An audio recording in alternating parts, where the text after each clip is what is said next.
It was Halloween on the island of Sodor.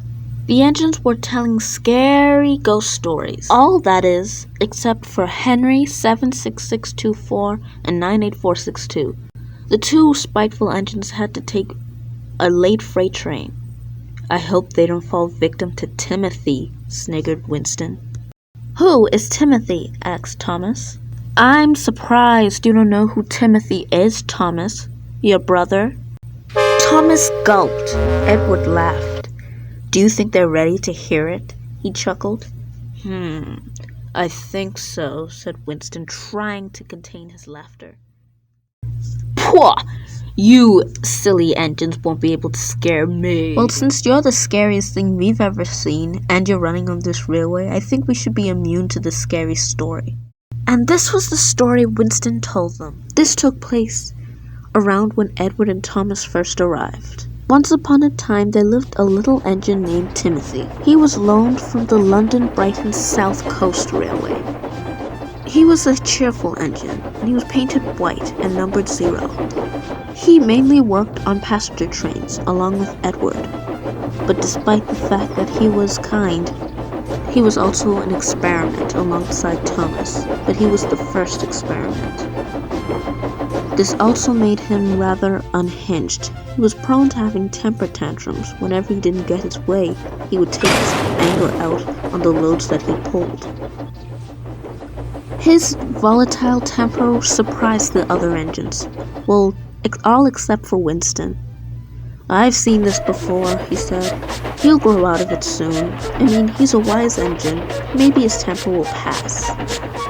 I'm sorry to say it didn't pass. It definitely did not pass. One fateful day, Sir Topham Hatt asked him to collect some tankers. He didn't want to, so he banged straight into them. One of them were fuel tankers, and he sat them flying right into the bunkers. It was an awful sight. It was kind of implied that he acted this way because of the abuse of the controller.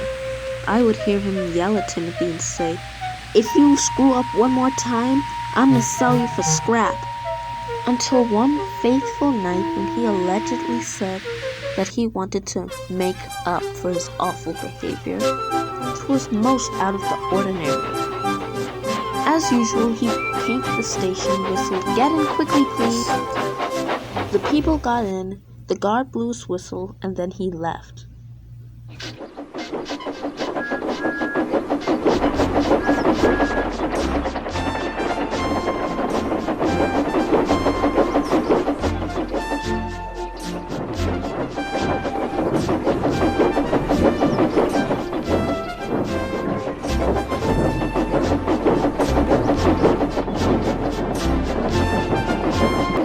It was very peaceful. You couldn't hear the clatter of any other engine but Timothy. The wheels of the coaches were just rattling. The passengers were quiet. The owl was hooting. The sky was clear. There wasn't a single cloud in the sky. Until there was an old bridge that all engines had to be careful on. In the distance. "All right, Timothy," said the driver. "You have to slow down now." But Timothy didn't reply. His wheels just started to spin faster and faster and faster. The heavy coaches were beginning to push him along. "Timothy, what do you think you're doing?" said the driver. Until Timothy responded, "I can't stop," he said aggravatedly. The viaduct was coming nearer and nearer. The coaches were rattling in fear, until the driver said, "Timothy, this is your last chance. Stop, now, before it's too late." But Timothy didn't respond. His wheels just kept spinning, until the driver lost patience. "That's it, Timothy, we tried." He reached out and told the guard to apply the brakes on the coaches. The coupling broke and the coaches grounded to a halt. As for Timothy, well, he wasn't so lucky. Timothy's driver, fireman, and all of the passengers and the guards were safe, but Timothy wasn't. His face was subsequently crushed by a stone pillar. It's a shame.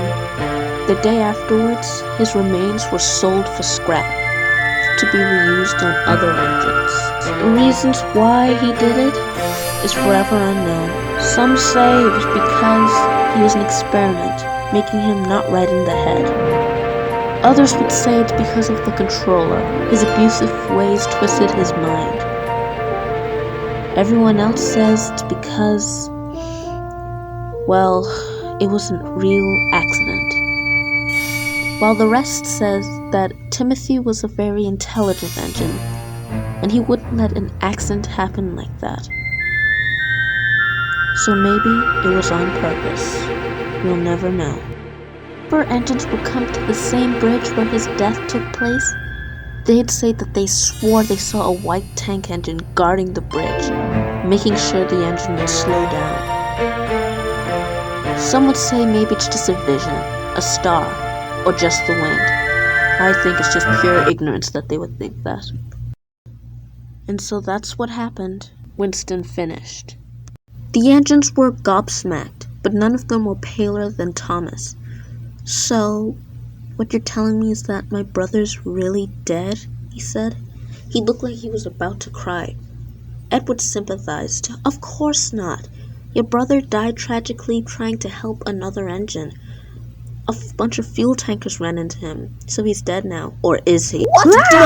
Whoa! Help me! Help me! Whoa! Take Thomas! You gotta win on the play! Run away! Oh wait, we can't! Run! Guys, I'm not a ghost. Edward and Winston just found me creepy at first, but then we warmed up to each other and became friends. That's it, and I let them tell the spooky story about me. I'm fine." "Wait, so you're not dead?" asked Thomas. "Oh, Thomas, as long as you keep me in your heart, I will always be alive. Always. Now, if you'll excuse me, I need to go pull a passenger train tonight. I hope nothing bad goes wrong." The engines didn't know whether they saw a ghost or a vision, or if it was the real character, but they thought it would just be best just to leave it alone.